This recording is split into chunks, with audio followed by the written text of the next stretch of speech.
Hello, baseball fans. This is King Icky Boo coming to you live from Fenway Park in Boston, where today we're continuing on our 1930-1968 challenge with the Boston Red Sox. The Red Sox of 1930 at the Boston Red Sox of 1968. Here is your starting lineup for your favorite team, the 1930 Boston Red Sox.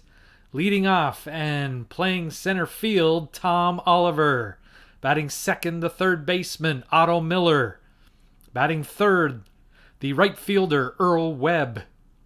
Batting fourth, the first baseman, Phil Tote. Batting fifth, the catcher, Charlie Berry. Batting sixth, the left fielder, Russ Scarrett.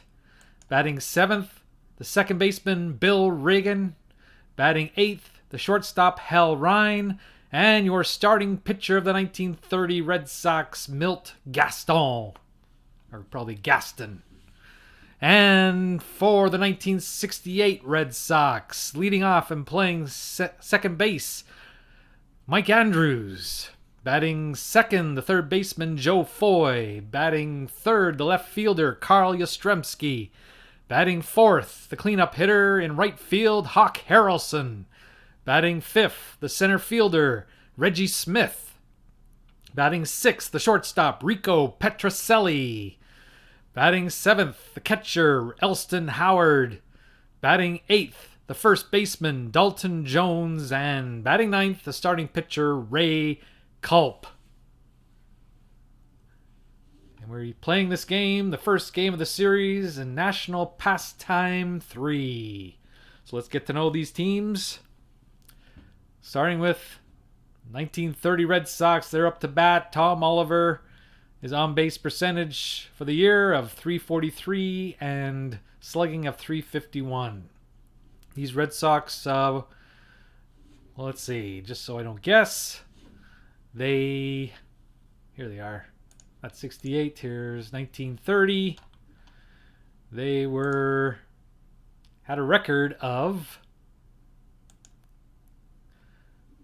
52 and 102. So they were most definitely last place in the American League in 1930. However, the 1968 Red Sox, of course, 1 year from the impossible dream, had a record of 86 and 76, which put them in fourth place, just a half game behind the Cleveland Indians for fourth place in the American League.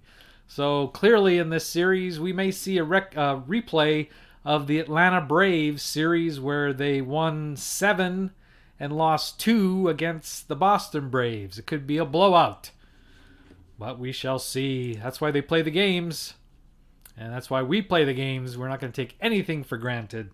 So here's the first batter, Tom Oliver, and he has a base hit.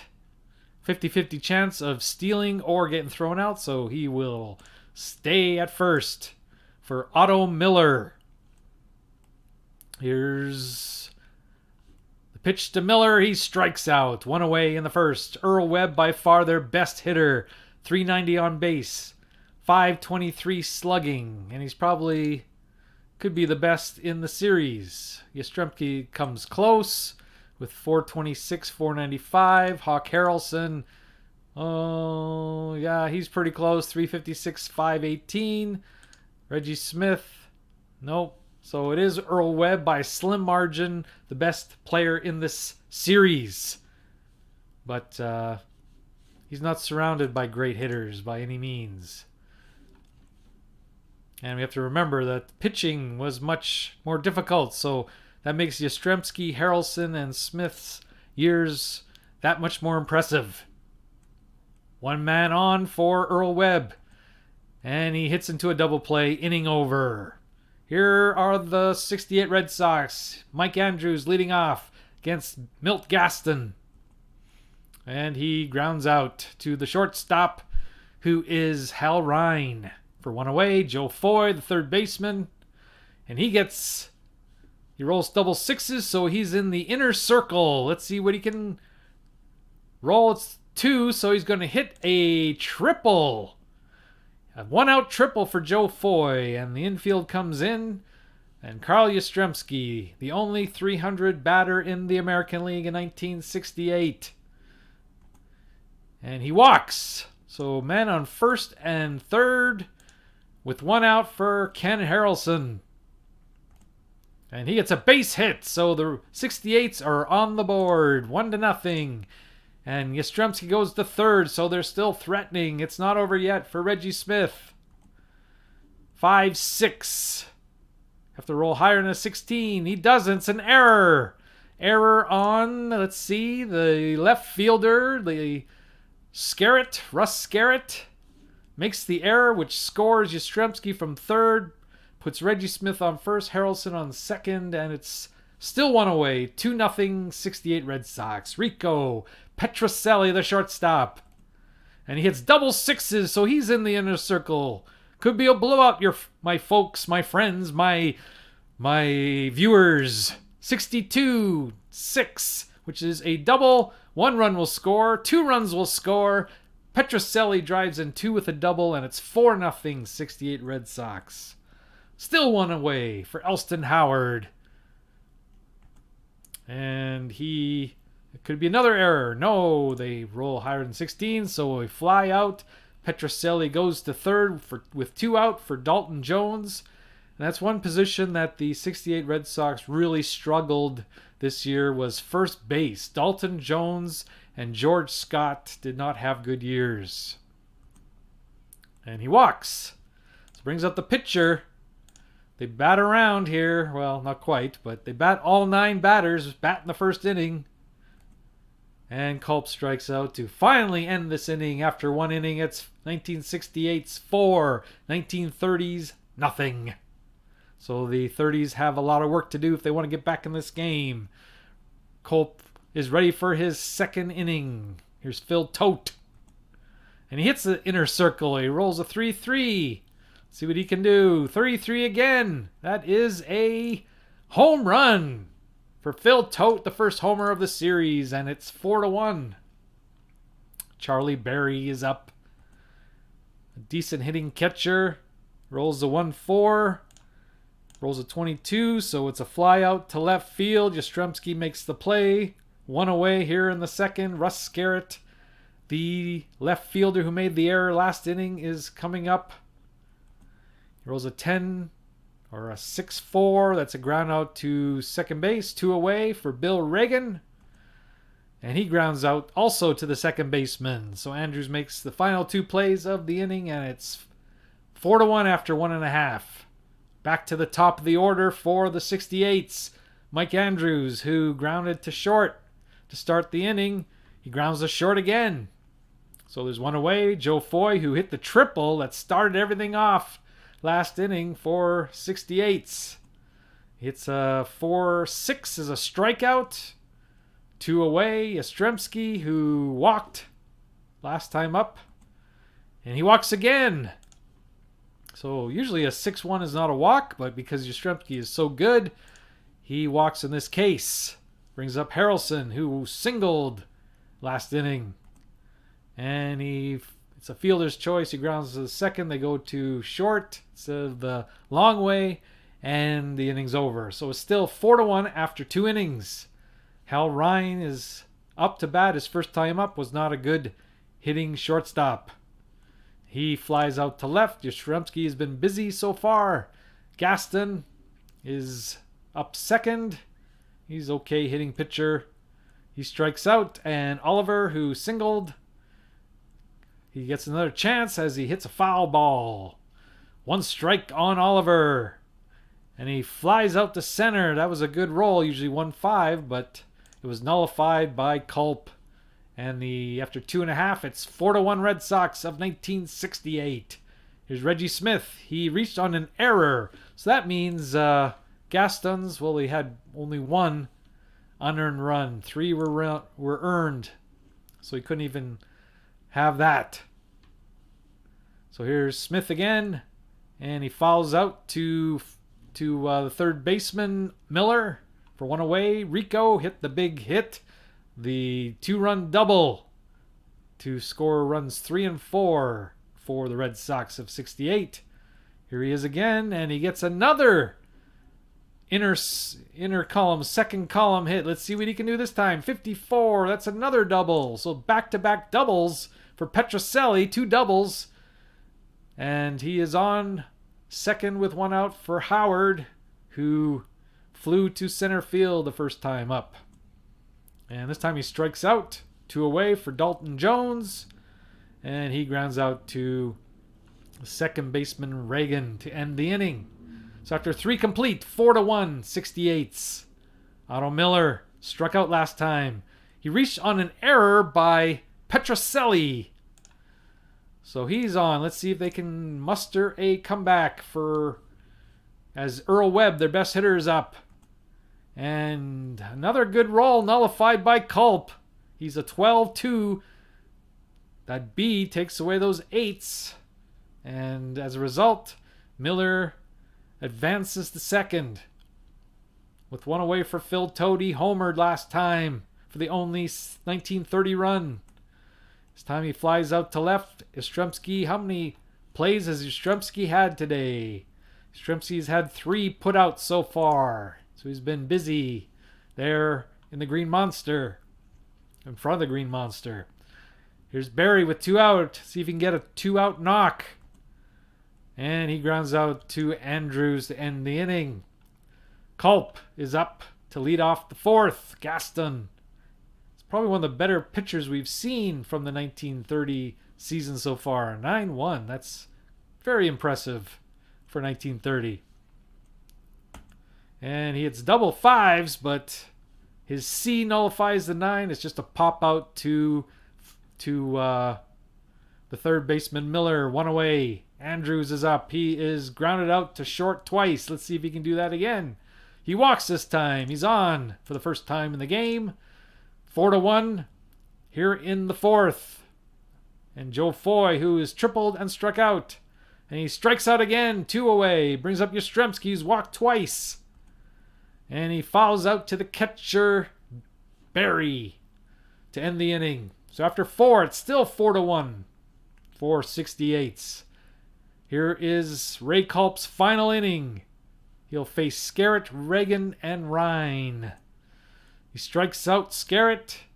He strikes out Reagan. And he gives up a base hit to Rhine.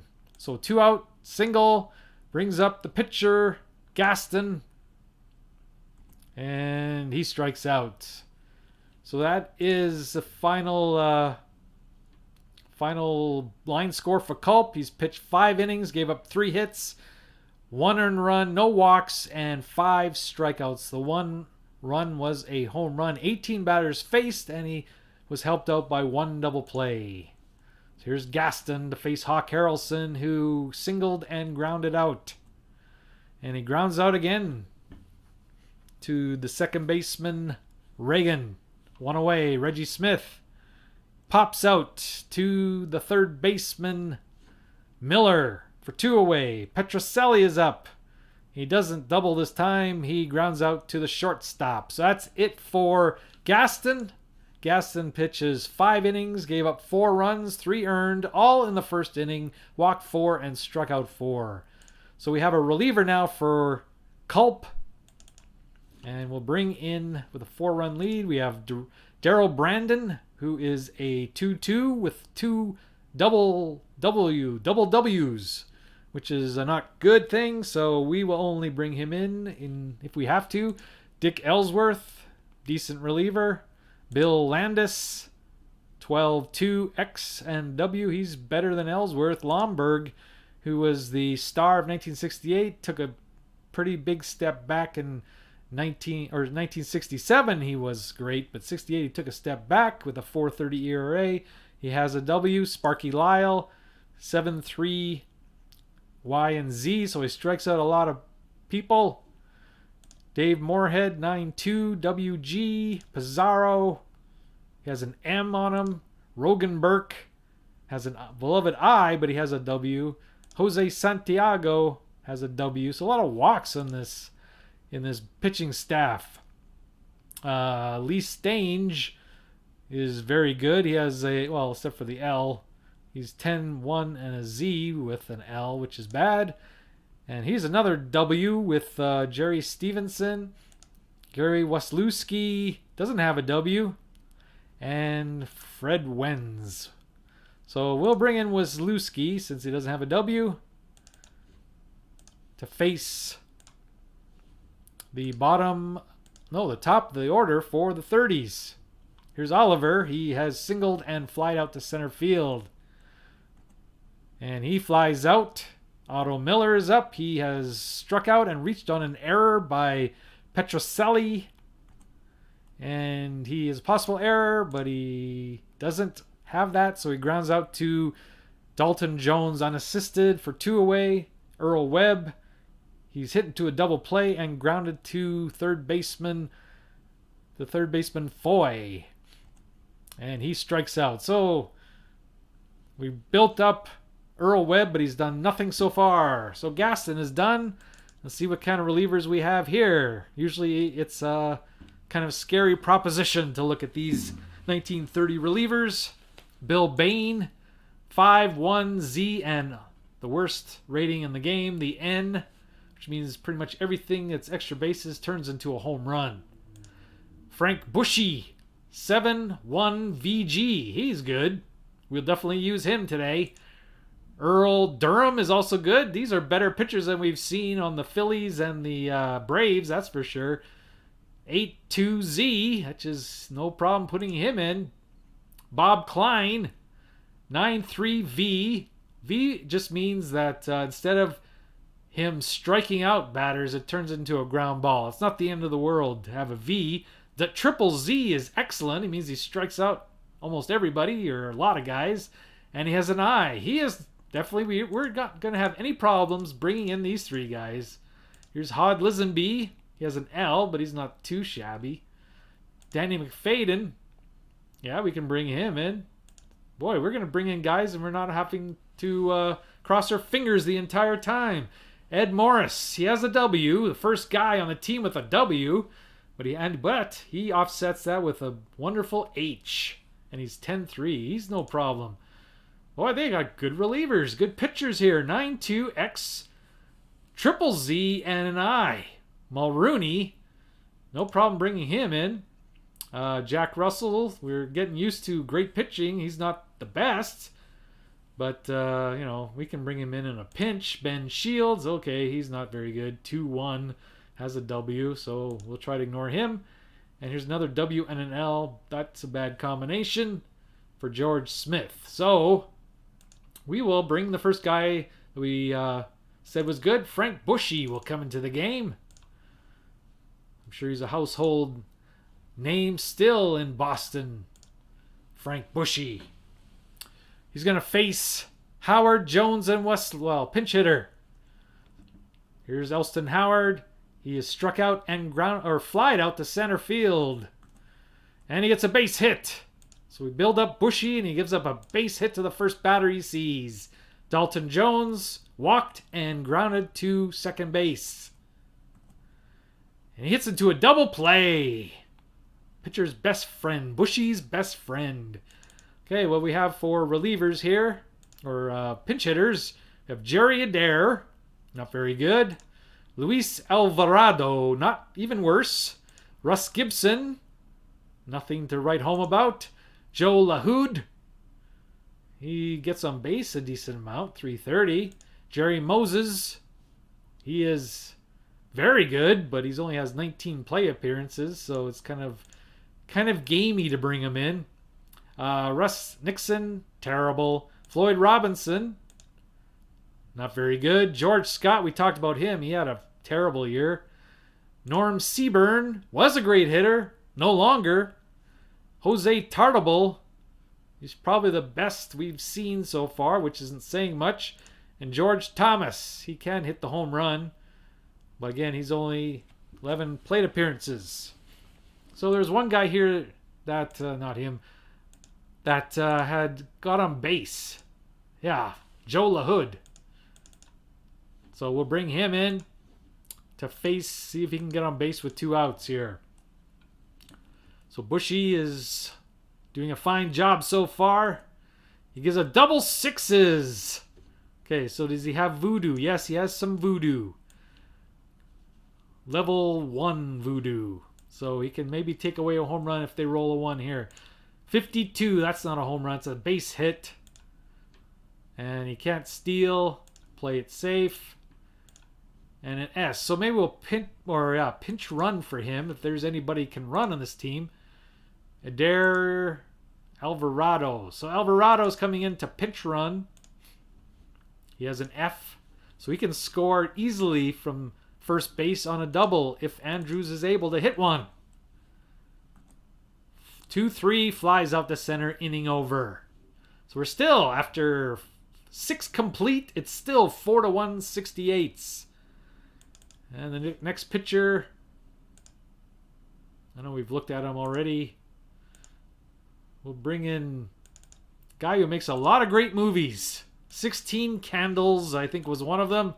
Bill Landis. Of course, I don't know if there's any relation to John Landis.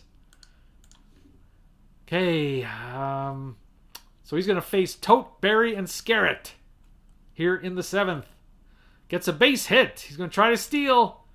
Doesn't get the jump. Tote is at first for Charlie Berry.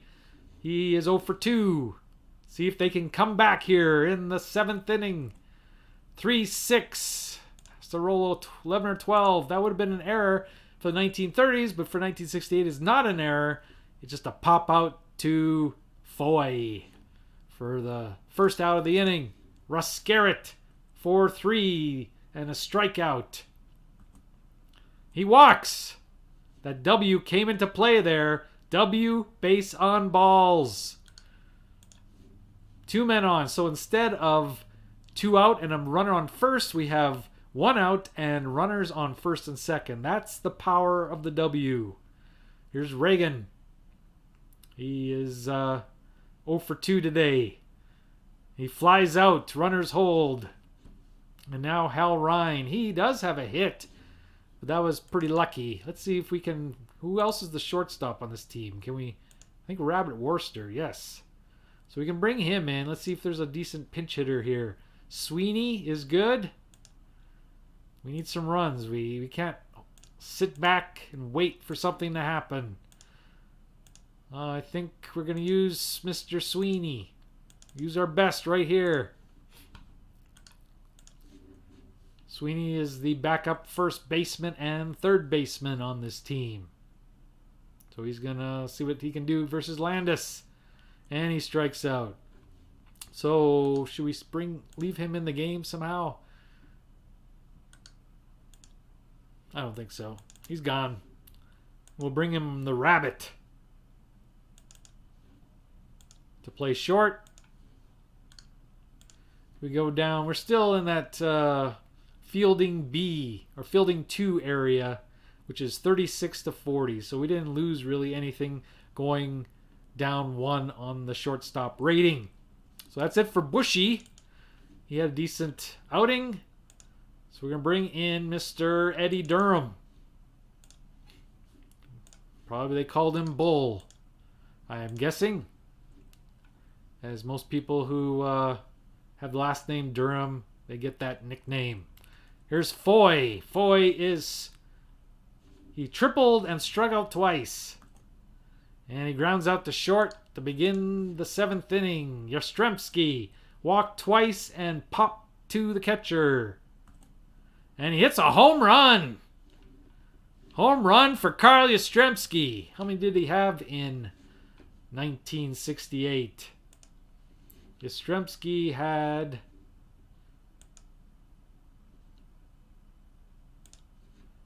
He had 23. So he had 119 walks. We've seen that come into play. Harrelson had 35 home runs, 109. So that's very impressive for 1968. And they had 5 batters who were in double figures in home runs. They hit 125 for the season and only gave up 115. So it's 5-1 now for 68s. And here is Harrelson. I guess we should have brought someone in with voodoo, but we didn't. And he gets a base hit. 1 away here in the 7th inning. 1 run in. Reggie Smith reached on an error and grounded out to the third baseman twice. And he popped out to short. 2 away for Petrocelli, who's doubled twice and grounded short. And he has 1 strike, so he has another chance to roll here. 0-1 to Petrocelli, and he singles first to third. He's not going to try to steal. Harrelson goes to third, and with 2 out, we have runners at first and third for Elston Howard. Singled and flied to center and struck out. 1 for 3 officially. And he hits to short. It goes to second for the fielder's choice, and that ends the inning. After 7 innings complete, 5-1 68s. That's it for Landis. We'll bring in Lyles, the closer. We'll bring in Jim Lonberg here in the 8th inning. And that's it for Durham. Let's see if we can find somebody who can get on base. Connolly, Durst, Galvin, Heving, he's the best so far. Narleski, Reeves, he's the best so far. Rothrock, Small, and Winslet. So Reeves is the man. Coming in. Reeves will face Lomborg. He grounds out to the pitcher. 1 away, Tom Oliver. He is 1 for 3. He walks, so there's the base runner we need. We need more than that, though. Otto Miller, he is 0 for 3. He's reached on an error, however. And he gets double 1, so he's in the second column. He doesn't have any home runs. Does have some triples and a lot of doubles, and hopefully we avoid the singles. 36. So we got the 6. You know what that means? A double. Second and third, 1 away for Earl Webb. Earl Webb's done nothing. We don't want to put the tying run on, so we'll just pitch to Webb. He gets double. So we see something from Webb for the first time. He drives in 2 runs on a double. He's an S, so we'll put on the brakes on Webb with 1 away. Brings up Tote. He's homered. He's flied out to left, and he's singled. He's 2 for 3. Lomborg in a little bit of trouble here. The tying run comes to the plate. Pop fly to short. 2 away for Charlie Berry. Well, we won't put on the brakes here. We will take off the brakes. You can go, Webb. Here with 2 out. And he grounds out to short, so the threat is over, and Lomborg survives. After 7.5, the score is 1968 Red Sox 5, 1930 Red Sox 3. And that's it for, well, Reeves is a pinch hitter, so we will bring in, who's up? Jones, can't hit home runs. Pinch hitter, they don't have much on the bench. Andrews and Foy, we might get away with Listenbee, but we don't want to push our luck here. And we got a lot of voodoo here. We should have, I should have had it in when Yastrzemski, Harrelson, and Smith came up. I lived and learned. Otherwise, it would just be a 1-run game right now. Not him. We'll bring in Bob Klein. Bob Klein it is. To pitch the 8th inning. He's got triple Z-I, which is the ultimate voodoo, and a V. And he takes away the 8. Good job. Klein takes away a base hit from Dalton Jones. Pinch hitter now. Not much to choose from. I think it was Tartable was probably the best one. He's coming in. And I think my kid wants a ride from work here at 10 p.m. But I got to finish this game. He's going to be, could be texting me a lot. Okay, we'll get this one over with. Tartable. Flied out to right. Andrews grounded out. So it's now time for Sparky Lyle, the closer of the Red Sox. He's going to face Scarrett, Reagan, and Rabbit Worcester. Maybe a pinch hitter, we'll see. With 2 runs up. He pops out. Bill Reagan. Possible error. No error. Rabbit. We'll leave him in. And he strikes out. That's the end of the ball game. The 1968 Red Sox 5. 5 runs, 9 hits, and 1 error versus the 1930 Red Sox, 3 runs, 6 hits, and 1 error. The winning pitcher is Ray Culp, and the losing pitcher, Milt Gaston, or Gaston. The batting star is Rico Petrocelli, 3 for 4, 2 doubles, and 2 RBIs. That's the ball game. Hope you enjoyed today's game. We'll catch you next time. I'm off to pick up the kid. We'll see you later. Bye-bye, everybody.